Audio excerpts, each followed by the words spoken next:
के तीसरे अध्याय का महात्म्य। श्री भगवान कहते हैं, प्रिय, राजस्थान में एक जड़ नामक ब्राह्मण था जो कौशिक वंश में उत्पन्न हुआ था।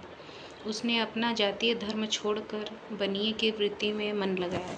उसे पराई स्त्रियों के साथ व्यभिचार करने का व्यसन पड़ गया था। वह सदा जुआ खेलता, शराब पीता और शिकार खेलने वन में जीवों की हिंसा किया करता था। इसी प्रकार उसका समय बीतता था।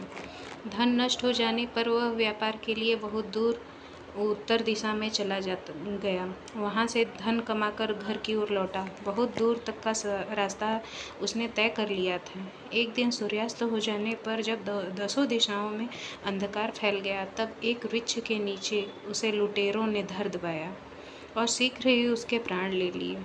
उसके धर्म का लोप हो गया था, इसलिए वह बड़ा भयानक प्रेत हुआ। उसका पुत्र बड़ा धर्मात्मा और वेदों का विद्वान था। उसने अब तक पिता के लौटने की राह देखी। जब वे नहीं आए, तब उनका पता लगाने के लिए वह स्वयं भी घर छोड़कर चल दिया। वह प्रतिदिन खोज करता, मगर राहगीरों से पूछने पर भी उसे उनका कुछ समाचार नहीं मिलता था। तदनंतर एक दिन एक मनुष्य से उसकी भेंट हुई जो उसके पिता का सहायक था। उससे सारा हाल जानकर उसने पिता की मृत्यु पर बहुत शोक किया।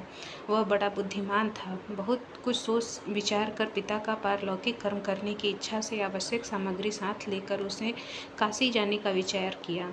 मार्ग में 7-8 मुकाम डालकर वह 9वें दिन उसी वृक्ष के नीचे पहुंचा जहां उसके पिता मारे गए थे। उस स्थान पर उसने संध्योपासना की और गीता के तीसरे अध्याय का पाठ किया। इसी समय आकाश में बड़ी भयानक आवाज़ हुई।